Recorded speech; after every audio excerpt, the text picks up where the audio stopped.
Ho, ho, ho, where the hoes at? Hey, it's your Insecurities fuck ass host, Chloe back. And every time I do that, I get geeked. Insequeer as fuck ass host. That's right. And you're here on this Insecurities fuck ass podcast, Insecure the podcast. Thank you for tuning in. And if you're here, you know why you're here, because you're here for the 11th day of Podmas. All right. So we're not going to waste any time. We're just going to hop right into it. And I apologize right now if the sound doesn't do the thing I wanted to do, because it's a lot of words trying to fit a beat. But on the 11th day of Podmas, my Insecurity gave to me 11 L's on the SNKRs app. All right, 11 L's on the SNKRs app. So I'm going to have to unpack that for those of you who might not be in the sneaker culture like your kid. But okay, so first, L's equal losses. L, like if you're on YouTube, if you're watching, I got an L on my forehead, like loser, loser. And the SNKRs app, for those of you who don't know, the SNKRs app is a piece of shit made by Nike, and it's where they drop all the hot releases. And by hot releases, it's typically a Jordan or like a Kobe jersey, or honestly even Kobe sneakers. And no shade, rest in peace to him, Gianna, and all the other 7 people on board who we never say their names, and I do apologize. Slash, I hope if I die with some people, I'm the most important person to die with them, because if not, I will be and the others. Imagine dying and then being and the others. Ain't that some shit? But that's not what this podcast is about. This podcast is about the SNKRs app and how my insecurity surrounding it is a fucking problem, typically around Christmas time. So like I was saying, the SNKRs app is this app from Nike, and it's where all the exclusive drops come, like the Jordan 1s, the Jordan 5s, the Jordan 4, pretty much anything that Jordan is dropping, it kind of, for the most part, will end up on the SNKRs app. And if you're in the sneaker community, anytime a good shoe is about to pop off, the first thing you do is you set 58 alarms. You do all this extra shit thinking it's going to up your chances. Like you have several different phones. You have burner phones, laptops, desktops, all with this hope of trying to secure this coveted sneaker that's going to drop. So the reason why that's important for Podmas and my insecurity and all that jazz is because around Christmas time, the coveted Jordan 11 usually drops. The Jordan 11, for those of you who don't know, is that shoe. It comes in a lot of iterations, but the most popular are the Space Jam, which is a black one with a blue Jordan on the back, the Jordan Dunkman symbol. You got the real coveted, which is the Concord, which is that black patent leather around with the white base. And then you have the fucking bread Jordan 11, which is probably, I would say, probably the second most famous one, or most sought after. I think it's the most famous because everybody goes ape shit for the bread 11s. And that one is like all black. Upper mesh, I don't know materials just yet because I'm fake in the sneaker game, but it's like a black mesh. Then it's that same patent leather wavy bubble around it. And then it has a fucking sick icy red bottom. Not Louboutin red, but if you a hood nigga or somebody who loves the sneakers, that is the Louboutin for you at a much more reasonable price point. And speaking of price point, I love when I think certain things are reasonable that are typically still like asinine in terms of pricing. So like whenever I think something is reasonably priced that used to be so expensive to me, it just reminds me that I'm on my way to more success and more financial abundance, because Jordans typically retail at the bread 11, the 11 iteration of a Jordan sneaker typically retails at $220. So for me, $220, easy peasy. Fun fact, last Christmas, I took an L on the SNKRs app for the bread 11. Last Christmas, the bread 11 came out. My girlfriend hit, 3 of my colleagues hit, and I was there with the Kevin Hart sucker face because I didn't hit. And that's what we call taking an L. If you don't win the sneakers, you took an L because you lost them. And a cool part of the sneaker culture is, along what I was saying, how you go and you get all these burner phones and you set all these reminders and you're waiting up like it's the election results, if you will. Along with that, you get on Twitter. And I am a huge, like, as someone who's always insecure about community and finding friends and things like that, I love sneaker release days, because the Twitter conversations, the humor, the memes, because it's like a known fact that that fucking sneakers app sucks. It sucks. It sucks. It sucks. Unless you win. Because when you win, they make you feel like you've done something. When you win, you get this coveted like graphic of your shoe gyrating around with this big obnoxious got him, EM, got him, like got him, copped him, this image, and then you can instantly post it. So like the whole time, sneakers traditionally always drop at 10 a.m. I'm in New York, so Eastern Standard Time. And the goal is to hit select, boop, and then you get in line. It'll say you're in line. And then within 2 seconds, sometimes it'll be like got him or sold out. And the energy around this whole process, like it's about a week out for me. For about a week, I'm like fucking geeked. Like, nigga, the shoe is coming. I'm gonna get it, gonna get it, gonna get it. And then the day of, like at around 9:45, my alarm goes off and I am, all right, baby, we about to go do this. We about to take these L's. Like, I tell the truth. I was like, we're not gonna win them. It's better. If you're trying to get into the sneakers app, sneaker culture game when it comes to these apps, there's a lot of reasons to be insecure about them, because a lot of fucks who are super smart and criminals create bots and apps and all these different things that can engage with the app, and still here's Chloe back with one fucking phone at 9:59 thinking I'm going to get the most coveted sneaker when there's a fucking Poindexter in the basement with 35 Macs, 65 phones, all nigga rigged in a way to kind of compete. So then, and the reason why that happens is like a lot of people don't buy the sneaker to wear them. A huge part of it is the resale value, because some people want sneakers so bad that they will spend double the price, triple the price, depending on the iteration of the shoe and what the shoe means to you, or if society says that's the hot fire. So a lot of people in the sneakers app community are just trying to get their hands on multiple pairs so they can resell them for profit. All shit that I've learned recently, like this is all new to me, and a huge part of the insecurity recently around the sneakers app is COVID. So back to last year when I didn't win the Bread 11s on the app, I was very fortunate to just get up. It was a rainy Sunday or rainy Saturday. Either way, it was rainy. I didn't win on the app. My girlfriend went on the phone and the computer for different people. And I was so butthurt. I was like, I championed this party. Like, I was up texting my people. I was up reminding them, me and my girlfriend, like we had made a plan. How did I not get successful? I thought it was over for me. I thought once again, the bread, this is my first pair of 11s. The Bread 11s that I won last year was my first official pair. Like, I've had other pairs, but like none of the ones that were the coveted fire ones. Like, I want to say 2 years before that, they dropped an 11, which was a terrible idea. They kind of still, there's so much sexism in the sneaker industry, or like the shit that they put, like that whole pink tax, and like the same way as a little kid that the boys get all the cool fucking toys and video games, and bitches is walking around with easy bake ovens trying to turn a Jello pudding cup into a cake. It's the same thing with women's sneakers. Like, our sneakers typically fucking suck. They suck. They're always pink or a platform or obnoxious. Give or take some fire ones that I might mention. There's some fire ones that drop for women that all the niggas got because they were fire.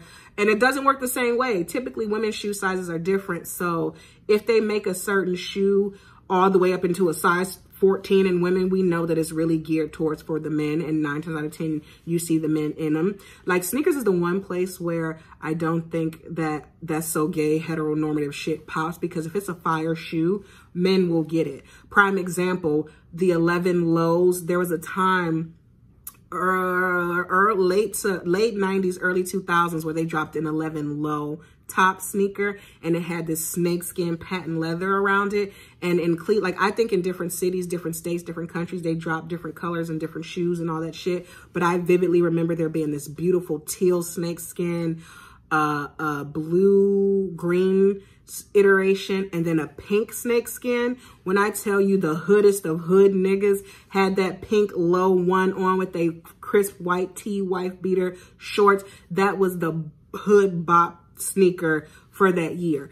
But the year that I actually did get up and get some 11s, conveniently enough, it was the same day that I also got my very first pair of Vans in history. It was only 2 years ago. Now I think I'm a Van exclusive. But anyway, The shoe that they've dropped 2 years ago was a fucking, it was, if you guys on Facebook or on YouTube, you'll be able to see how I just rolled my eyes. But like, I just rolled my eyes so hard because 2 years ago, they dropped a not fire 11.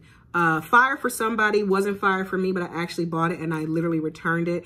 It was a white top upper, and the bottom, where I'm usually talking about that black patent leather or the snakeskin leather, that same area around the shoe was silver glitter. And when I say silver glitter, I don't mean like leather with like some speckles of glitter shimmering in it. I mean like kindergarten school glue, like too much glitter. Like those shoes would be the prime example why a lot of teachers say fuck glitter, not in my classroom. It was like literally like embossed in glitter. And when I bought them, I wasn't as nearly much of a sneakerhead as I am now. Like back then I was a sneakerhead in knowledge, but not in purchasing, because I had a limited vision about my finances / I should keep that vision, because now I think I have it. When I live my life on that, if you build it, they will come. So I use that in my retail mind. Like if I keep buying this shit, I'm going to keep getting money to keep buying this shit. And I'm not going to jinx it. I don't know if that's true, but I am currently not impoverished and I'm not living in my shoes, but I do have a shoe problem, but that's neither here nor there. But that shoe was terrible, so much so that I took it back. Glitter sucks. But the reason why this comes up on Podmas is because this year, they're dropping an 11 that I think I want, but because COVID was very good for me. You know what? I didn't finish telling you guys the story about the bread 11s. Let's back it up. So I did not win them on the app, but me and my girlfriend, we got up and we just happened to walk to our neighborhood Foot Locker, and I was able to get 2 pair. Boom. I said, you know what? I'm feeling lucky. Let's go see if Flight Club is open. I live very walking distance to Flight Club. For those of you who don't know, that is an exclusive urban culture, amazing shoe store where all the shoes are. Like you can get the Marty McFly Air Mags, you can get the Ovo, Uvu Drakes, you can get the DJ Khaled 5s or 4s. Like you can get shoes that are like, now the shoes that I'm talking about are mass produced coveted, but the ones at Flight Club are like, oh, you're pulling up with the black card coveted. While they do have some in the price range, like you can go get a $60 shoe just to get a Flight Club bag and say, I'm copping shit from Flight Club. But if you're a real contender in the game, you're buying $1,000 plus shoes from Flight Club. But so I say that to say we went to Flight Club. They had like a ticket situation, so we weren't successful. Then we walked up to Union Square in Manhattan and walked into another store where the line was not long. And I'm like, damn, like this is pre-COVID. Not so pre-COVID, but pre-COVID. So I'm thinking for sure there's no way we're just going to be able to walk into 2 stores on a drop day of such a coveted shoe that, but I lied. I was able to get like 3 pair. So my girlfriend and I at one point had 7 pair of breads in the house, I want to say, between children's sizes and our sizes and whatever.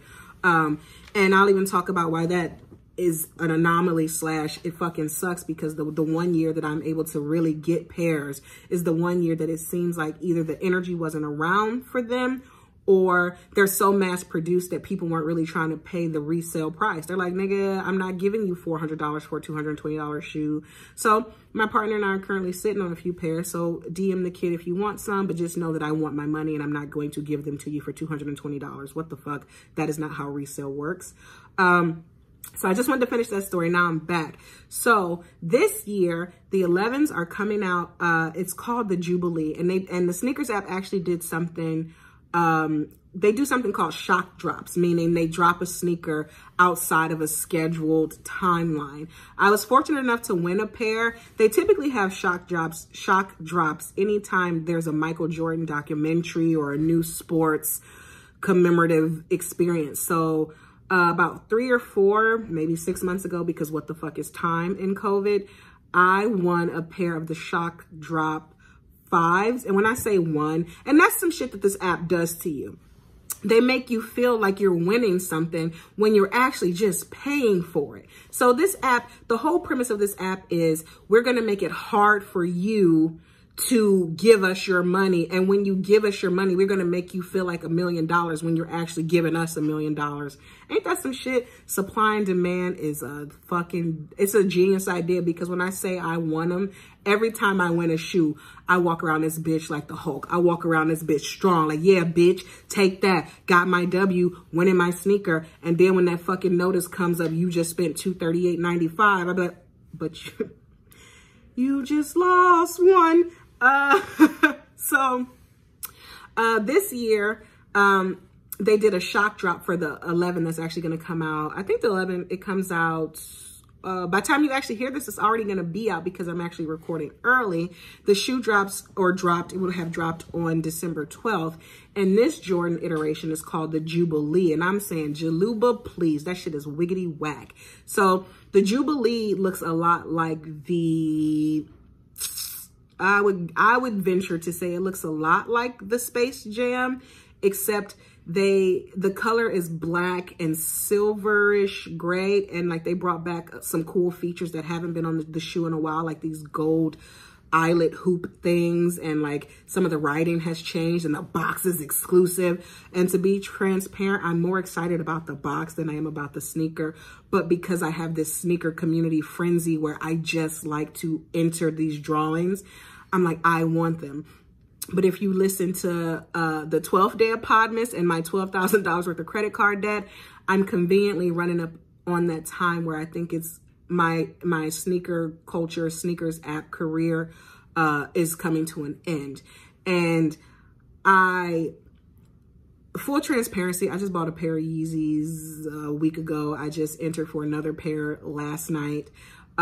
But I'm honest when I say I'm working through stop doing this, because something about me and my sneaker insecurity, which I guess it makes sense to talk about it here. I win sneakers. I've won some great pairs. I've won some pairs. I've thrifted some pairs. I've bartered some pairs. But like conveniently enough, like I've won a lot of them the traditional guiding way, but I don't wear them. Because the thing about sneaker culture is a lot of people love them DS, which means dead stock, meaning they are fresh as fresh, like they came from the conveyor belt of China into the box, into your hands, and you've never let them touch the ground. You don't wear them. You don't kick them. They don't become your beaters. They're like a collector's item. For those of you who don't know, sneakers can become very lucrative if you can get in the game, or if you know how to sit on them, which is so funny because as children, as a kid, I know I was so eager to throw on my new pair of sneakers. But now that there's the years that I spent not getting the most coveted, like I'm rushing to throw in a pair of Reebok Classics. I'm rushing to throw in some K-Swiss. Like, so I wasn't wearing the Jordans that I'm coveting now. And that's probably why I'm coveting them, because as a kid, I couldn't afford them. My mom couldn't afford them. So we didn't get them. But I witnessed all my hood friends, all my project buddies, all my like kids, all the kids who I grew up with whose moms were the ages of 30, 40, when my mom was already 50, 60, like my mother wasn't with it. Like she had a different view about what money should do and where it should be spent. So like I always was a little bit insecure about my shoe collection or my shoe choice. And like, so now it's me trying to, instead of going to therapy, I use retail therapy. So it's me buying little Chloe shoes, but big Chloe has an insecurity around scarcity. So I won't wear them because I have this unrealistic energy or thought that I won't ever get another fucking shoe again, when I just told you I win them consistently. So even if I fuck up the blue and green pair, the black and orange pair that I also fucking want will come out. And it seems like I'm a shoe-in to win, air quotes, them. But I say that to say, it comes back every episode. I swear that's going to be a segment. I say that to say, I'm getting to a place where I am working with my life coach. I have a life coach, Dr. Ikaranda Smith, and we talk about not owning anything that owns you, or not having anything in your presence that you don't feel like you're good enough to have. So I'm actively working to wear the shoes that I have since collected. Like your girl's got a pair of Chunky Dunkies. I got so many pairs, 2 pairs of 5s, one from 2015, one from the Shock Drop 2020 pair, which I actually wore for the first time, and I looked fucking fire in them. Fire. I have so many iterations of the Jordan 1 now. I got the Royal Toe, the Biohack, the tie-dye ones. I got a pair of mids, and I don't give a fuck what nobody say, because also in sneaker culture we talk about it. If you're a team high top, low top, mid top, it's kind of like that same energy around the Air Force One, where you're like, I only wear lows, I only wear mids, I only wear highs. It's the same thing. But sometimes they drop some fire iterations, color schemes. They're called colorways. Sometimes they drop some fire colorways in the mid or low, and you just got to go for it. So I have so many amazing pairs that are not the coveted pairs that Chloe as a child wanted. So I don't know why I treat them with that same energy. Like, oh my God, it's not like I love this shoe my whole life. Like, conveniently enough, during COVID, I actually did get a pair. I own a pair of my favorite Jordan, the Jordan that has always just, like, I might cry. Like, it has always been so important to me ever since the day I saw it, ever since the day it was attached to a movie, ever since, and it's the Jordan 13 He Got Games. And it's this, I finally have it. Like, that is a shoe that I've always wanted. Like, when I say always, from the minute I saw it, I wanted it. And like, it's so crazy how I've had the money, the time, the energy when I'm out buying bitches drinks who don't give a fuck about me, or spending money on shit that I genuinely don't give a fuck about. It took me so long to think that I could get that shoe. And the reason why it took so long is because in my mind, I had built it up that it was the most important shoe. No, doofus, it was important to you. A lot of niggas don't give a fuck about that shoe. Full transparency, back in my scarcity, I bought another colorway of the 13, the cherry red ones. And I beat them up. I wore them to death. And fun fact, they're not fucking comfortable. They're heavy, they're bulky, and like, I was a fat bitch with a bad knee. It used to pull on my hamstrings. So it's crazy the energy we put around things that we covet and just create a narrative around it. So I could have had this shoe 7 times over, right? But in true me fashion, I waited. I now have it. I've only worn it once, and it was literally to take pictures of me in it. And if I remember, I'll try to insert a picture or put it on my social media so you can see it for those of you who are curious. But if you're not, Google Google He Got Games 13. And that was the shoe that the young man wore in the movie He Got Game with Denzel Washington. I'm an old bitch, whatever. So I have this shoe and I won't wear it, but I have some other shoes that I was just excited to win while I was playing the game, but I treat them like the He Got Game. So I'm trying to work through that. And with that being said, I own 2 of the 3 of my things in 3 trifecta of sneakers. The number 1 was the He Got Games, which he got him. And then the 2 is the Bread 11s, which I got last year, got him. And then a fun thing that fucking Jordan does on this Christmas drop of the 11. The 11 always comes out in December. And the one that I told you all about that's coming out, it's literally called the Jubilee. I call it the Jubilees. It comes out this year, and that energy hits me where I'm like, I think I'm gonna go for it, when I have no desire for this fucking shoe. I have no desire for the shoe. I have no desire for the shoe except the desire to say I want it. And it's one of those shoes where, like, yeah, you can get it, but it's not even worth holding on to, because I just don't, that is not a shoe that any of us ever fucking remember Jordan wearing, because the thing is, the shoes used to be very much a shoe that they could attach to a game that Michael Jordan played. Oh, this one was the banned one. He got banned. He got fined for this one. This is the one he wore when he came out of retirement, which is what they released 2 years ago. They released one. So the one that I won with that silver shit was 3 years ago. So 2 years ago, they released the Concord, which is one that I want. It's not my holy 3, but if I were to do a trifecta of just 11s, it would fall, but not Jordan overall. They released the Concord, but they did the thing that I hate. They released it with his new number on it, which is the 45 on the back instead of the 23. So I didn't get them because I'm like, every time I see the Concord, I get excited. And then I look at the back, I'm like, oh, they got the new release. So they do little shit like that to let you know which generation of the shoe you're getting. And so I didn't get that one.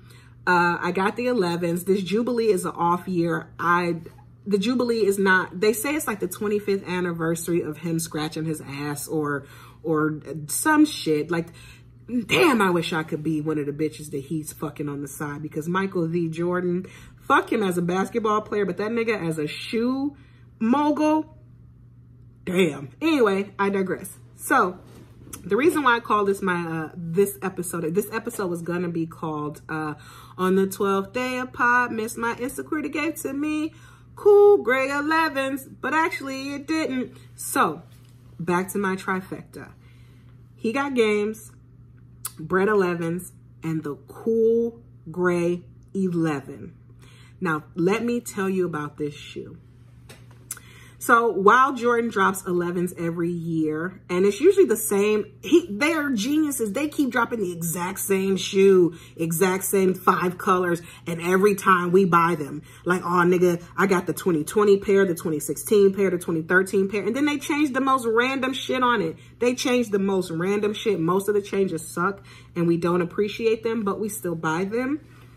But with that being said, the one shoe that they continuously taunt sneaker collectors with is the cool gray 11, because it doesn't come out. I feel like the cool gray 11 comes out every 10 years, like dead ass every 10 years. So like if that's the one, if you don't get it when it drops, you gotta wait a cool 10 years, or you gotta be ready to have a cool 10 stacks to buy it resale. And that's where my insecurity really lies, because the cool gray 11 is what this episode is about. And with that being said, I want to take a moment and I want to say I dedicate this episode to a friend of mine. We don't talk ever. I think we're just friends on social media. But at the time, in one of the iterations of this shoe dropping out, my friend Clint, Randall, and I'm not going to put him out there because this is bullshit. This is no, oh, you a little nigga, whatever, whatever. We were in middle school, guys. We were 8th grade. We were in 8th grade. And this young man, I don't know how he got the money. I don't care. I'm pretty sure a parent, relative, whatever, gave him the money. Back then you had to, there were no apps. So you had to go to the store. You had to wait in line. You had to hope that by the time they got 75 people in the store, they still had your size. So this young man, he went to, in Cleveland, Ohio, he went to our little mall downtown, Tower City. For those of you who've ever seen A Christmas Story, speaking of, it's Christmas time. If you've ever seen A Christmas Story, the part where the kid goes to meet Santa and he says, "You'll shoot your eye out, kid," that is actually Tower City. It used to be called Higbee's. Fun fact, that movie was shot in Cleveland, Ohio. That is one thing I am proud about when it comes to Cleveland. But in A Christmas Story, that building is the same building that my friend went into to pick up his his cool gray 11s. And he won them. He didn't win them. He got them. He bought them.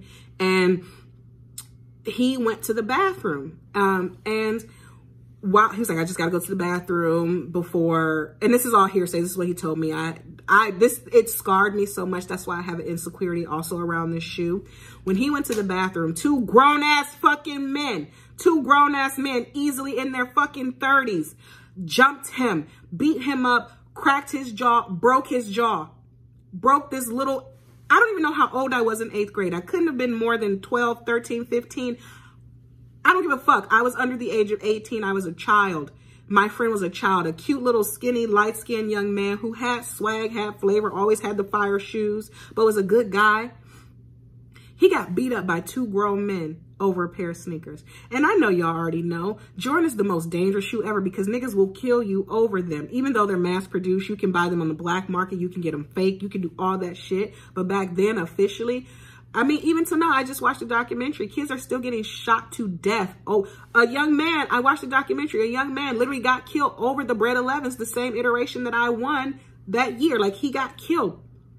They like tailed his car because he was in the sneaker game. And that's another part of my insecurity. Like, as a Black queer woman who thinks everything is butterflies and rainbows, it's really hard to want to resell the Bread 11s I got because it's sketch. It's not like you can go and say, hey, meet me at this place where there's security so we can do this trade respectfully, responsibly. So you're usually doing some weird off the shit, buying it online, might get a brick in your box or might not even get your fucking money. Like, I don't even know how you do it. Like, if I was to sell you guys a pair of shoes online, you're supposed to trust me by sending me all of my money first, and then I ship it out to you. No one's gonna fucking do that. If you send me half the money, I send you a shoe, maybe that's it. Because I'm like, if you send me half the money, I'm supposed to give you the whole box and expect you're going to give me the other half back. So maybe that is it for thank you, Podmas, because that's how I'm going to do it. So if you guys want to buy the Bread 11s from me, just know that you send me half the money, I'm sending you one shoe. You send me the rest, I send you the next. Because it's just not safe. And that is another reason why I kind of hold on to my shoes a bit much, because I still have a fear that walking around this city where you see people in Margielas, is that how you pronounce it? That's not my price point. The Balenciagas, the ones that look like socks. Like, you see niggas out here stunting, but there's still people who are gutter, who will snatch you up out of them if they think they can get away with it in a way like they did to my friend Clint Randall. I don't know why I have to tell y'all his whole name. That's none of y'all business, but I think he will understand, because that really did hurt my feelings for him. And it's something that I always carry with me, because it over sneakers, like over some shoes, like two grown men, two broke this boy's jaw. Like, if that doesn't scar you for life, like, I'm scarred by affiliation. So I can only imagine what it would be like if you ever in a situation like that over a fucking shoe. But all of that is important, because the bread 11 would complete my trifecta. I'm obsessed with the bread 11. You see how it rolls off the tongue? The reason why the cool gray doesn't roll off my tongue is because it's like the Wizard of Oz. Like, it's like behind the curtain. I've never touched one that belonged to me. I've never experienced one on my person. So, but the reason why that one it's jarring, because it's supposed to drop next Christmas. So Christmas 2021, I hope I don't take an L, but I think I'm going to take an L, because as I just told you guys, I'm getting to that point where this looks stupid. I feel as though it's a waste of my money. I feel as though I have enough shoes dead stock that I could wear. If I could take one pair of shoes and wear it till it's time to sunset it, I would probably never need another pair of sneakers again in my entire life, because I have so many that are just here. And I'm just talking to you guys about Jordans. You hear me kind of drop my Yeezy references. I have about 6 pairs of Yeezys, different iterations of it. So, and then I have Vans, I have Cool Dad Nikes, I have Asics, I have Air Flyers, or like I got a bunch of novelty cool sneakers. Like, I got this Coming to America blazer. I got the Beyonce Johns from her first drop. Conveniently enough, I only have like 3 work shoes. Maybe that's why my job search is not so great. Like, I'm showing YouTube one of the shoes that I got. I think this one is the Tailwing. Like, I love it. Like, these are shoes that you throw on. I've had experiences with off-white sneakers. Like, I got them. So, the insecurity around the cool gray 11 and the sneaker culture and taking these L's is that, I really do feel like I'm a part of the sneaker community, and retiring out of it, it's like, I don't want to be watching y'all take L's and watching y'all tweet about it. Like, I truly feel like a part of the community. Like, we text each other, we DM each other. Like, I have a friend / colleague who's actually interested in helping me build my own bot, because you can see my sneaker energy. Like, I got that sneaker energy. So, and then another fucking thing about my insecurity is that they keep, now when I say they make those little dumb changes on the fucking shoe, for the cool gray 11, they really take liberties. They changed the height of that boy. They changed the gray of that boy. Like, the quality went from like, Jordan approved to Juwan, like Juwanna Man approved. Y'all ever seen that movie? I highly recommend Juwanna Man. It was a fucking classic. Country got you crazy. Oh, 5357. I love you, Juwanna Man. All right, that was a random plug. It was a really good movie. But so then there's that piece. And the thing about the sneakers app with COVID and all that stuff and insecurities is that what I'm learning, and even stuff like the Beyonce drop, or like even the Yeezys, like, you have to be pristine in getting the correct size. You have to be pristine in getting whatever you want, because our consumerism is so overwhelming that you can't just go to the store and say, hey, this one didn't fit, give me another one. Because, excuse me, they don't have another one. And then you get into that weird place of, I'm trying to trade you, and then you might break my jaw. And then that's important, because while they're going to show you all the pictures they can show you, like I watch a bunch of YouTubers. Shout out to Unbreakable Kicks. If you don't follow him, Sneaker Army, Unbreakable Kicks, he hooked me up. I actually preemptively, because I didn't think I would win. I forgot that. Since I didn't think I would win the Bread 11s, some people, you can pre-order with them for like a small fee, because like they be having backdoor hookups, and in the sneaker culture, backdoor hookups means they have someone who works at a place like a Foot Locker, or if you're a fan of the Dunks, like they just dropped a really cool cannabis related one, like the Skunky Dunky and like the Strawberry Cough, and they only drop those at skate shops. So the skate sneaker community is real close knit, and like they do backdoor deals where they'll tell the general public, oh, there's a raffle, you got to enter the raffle, but they've already promised 35 pairs to their loyal customers or sneaker people who they believe in, because they hate that other people are trying to jump into the culture to do it to look good, versus the people who really are skateboarders, or people who really the sneaker was made for, air quotes. So people like Unbreakable Kicks can find people who can get him a certain amount of sneakers guaranteed. So it's like, pay me. So for example, like I think for him, for the breads, I think it might have been, you pay maybe $300 up front for the $220 sneaker, something like that. Don't quote me, but sometimes you got to take that gamble. And like that time I was right, because I did it because I was like, I got to have this shoe. And just as luck would have it, I actually did not win it the traditional way, but I also didn't account for the fact that I could just go in store, because usually you can't. Usually it's like first come, first serve, and good luck if it doesn't work out. So I'm super nervous that once the cool gray comes and it's in my hand, I'm not going to like it.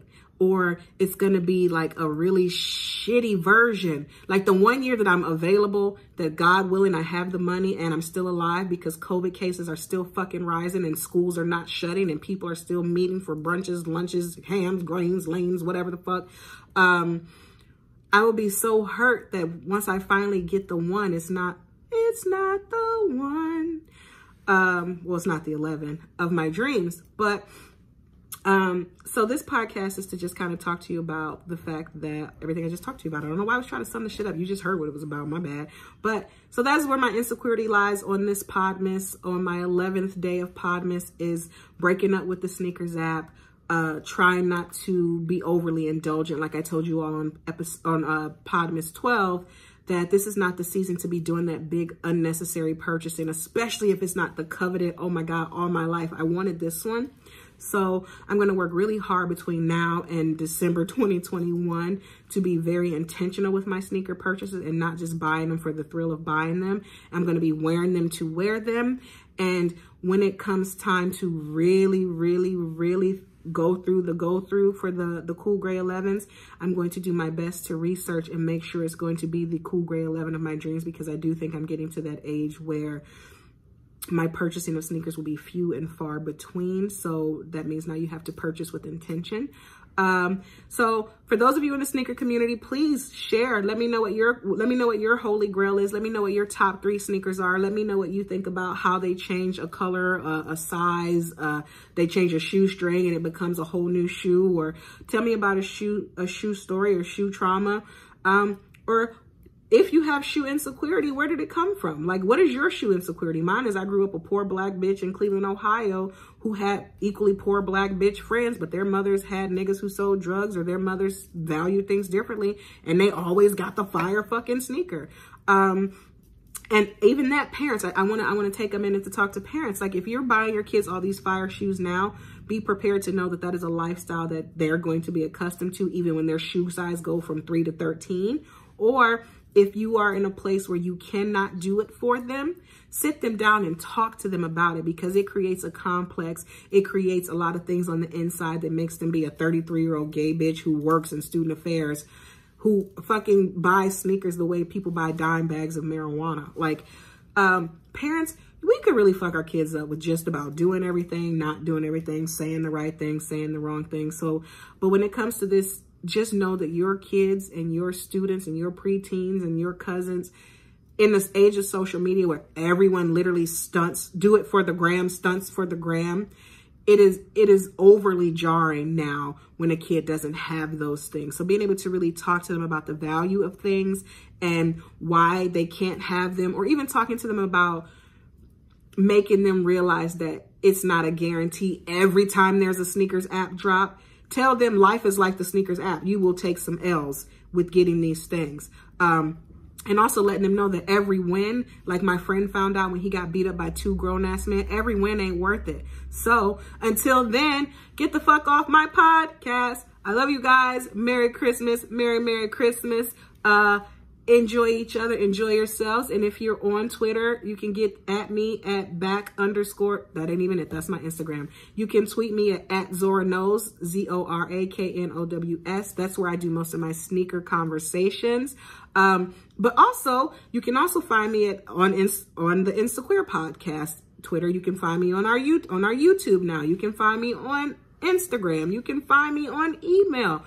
All in the liner notes. Communicate with me. Get in my DMs. Comment on my posts. Like them. Save them. Share them. Get me up and running with these people because I'm trying to stunt for the gram on these pages. All right? Once again, 'tis the season. Love you. Bye.